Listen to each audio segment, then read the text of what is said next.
Hello and welcome. You're watching 84 TV Radio News Updates. Coming to you live from Abuja, Nigeria's capital. I am Adirayo Senami. China on Wednesday said it will impose visa restrictions on U.S. individuals following Washington's imposition of travel bans on Chinese officials who've restricted foreign access to Tibet. Chinese Foreign Ministry spokesperson Zhao Lijian has urged the U.S. to stop interfering in China's internal affairs to avoid further damage to China-US relations. In a developing story, Kenya's Education Minister George Magoha said schools should refund school fees paid for 2020 academic year or carry it forward to the 2021 academic year. The minister responded to concerns raised after his announcement on Tuesday that Kenya's primary and secondary schools are to remain shut until 2021 as a result of the rising number of coronavirus cases in the country. Magoha added that all students will resume studies in their current classes. Meanwhile, the Ghanaian government has reopened more than 600 shops locked by the Ghana Union of Traders Association in November 2019 for violating a law barring non-nationals from operating in the domestic environment. President of the National Association of Nigerian Traders, NANS, Dr. Ken Okoha, made this announcement during a solidarity visit to the chairman and CEO Nigerians in the Diaspora Commission, NICOM, Abike Dabirerewa, on Tuesday in Abuja.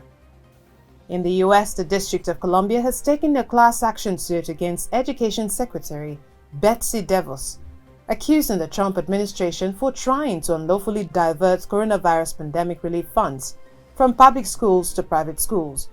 In June, the Education Department enacted a law that allows private schools to benefit from representative share of the $13 billion Coronavirus Aid Relief and Economic Security Act, CARES, earmarked for public schools.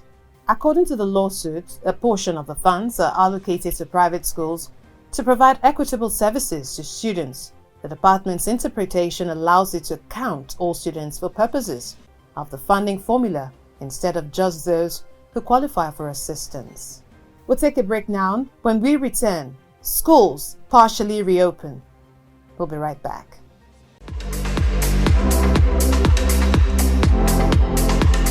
To steal one's thunder means to take credit for something someone else did.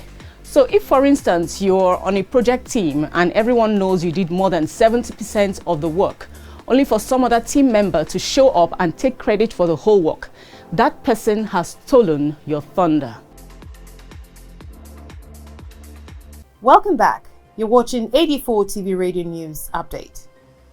And in Nigeria, the chairman of the Presidential Task Force on COVID-19, Barrister Boss Mustapha, on the 29th of June 2020, announced the reopening of schools as part of adjustments to ease lockdown measures, which have been extended for 30 days. The resumption is, however, restricted to Primary 6, GSS 3 and SS3 students preparing to write their final examinations from the 3rd of August. 84 TV Radio spoke with a few teachers on how they've been coping during the pandemic and what they expect as schools reopen for graduating classes. Here's the report. As private schools across Nigeria prepare to resume, Nneka, a teacher in Abuja, Nigeria, shares her experience through the lockdown, how she has been coping, adding that she looks forward to resuming back to school when this is all over. I'm a teacher. I teach in a British school. Our kind of job, we deal with children, so you can't put children at risk. Yes, so we've been at home and it has been a bit challenging. We're hoping that by the time the whole pandemic is over, we're believing that this will end soon and then we have to go back to work. James is excited at the federal government's decision to reopen. He says students have a lot of catching up to do, and the earlier they get on with the academic year, the better. I'm a teacher. I work in a private school here in Lekki, Lagos. And I would say mentally it's draining teaching online compared to the physical on-site teaching. The resumptions of some students to school, I would say it's a very good initiative because it's a good platform to kickstart anything new. They need to get informed and to understand that this is what it is now, and and they can start with whatever they have. So it's a good initiative, and I encourage it. Ekemini does not quite agree with the others. She's a bit skeptical due to the increasing number of COVID-19 cases daily. I'm a special needs teacher. I would say that the lockdown has really affected teachers and students in ways that are unexplainable. I mean, I'm a teacher in a private school, so we had to put in a lot of things together to be able to engage the children online. Recently, the government said that the children in the examination classes should resume. I don't think I'm comfortable with this. I mean, the numbers of COVID-19 are just on the rise every day. The government should look for a way to organize these examinations virtually. The federal government has, however, promised parents of the safety of their children in wards. They have put measures in place to ensure the compliance of schools to the COVID-19 protocol. Gracious Ogun, AD4 TV Radio, Abuja. Meanwhile, the Federal Inland Revenue Service, FRS, in Nigeria on Wednesday extended the closing date of tax debt payments in the country. FRS Director of Communications, Abdullahi Ahmed, said the agency moved its waiver of penalty and interest window on tax debts from June 30th to August 31st, 2020.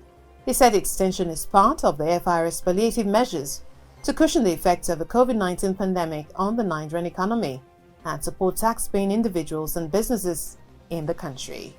In another development, the private sector-led coalition against COVID-19 in Nigeria, CACOVID, has donated 1.4 billion naira worth of medical supplies and an additional 26,400 test kits, sufficient to set up 6 fully functional COVID-19 medical laboratories in the fight against the pandemic. Presenting the test kits and medical equipment are the Nigeria Center for Disease Control, NCDC Lagos Office. The Managing Director, Aliko Dangote Foundation, Zuwaira Yusufu, commended the efforts of the Public Health Institute in the fight against the virus and expressed optimism that the test kits and medical supplies provided will further expand testing across the country to meet critical health infrastructure to combat the virus. And that's it on AD4 TV Radio News Updates, coming to you live from Abuja, Nigeria's capital. You can join the conversation on our website at www.ad4tvradio.com. Please follow us on our social media platforms at AD4TV Radio on Facebook, Twitter, LinkedIn and Instagram. Subscribe to our YouTube channel at AD4TV Radio. Many thanks for watching. I am Adirayo Senami.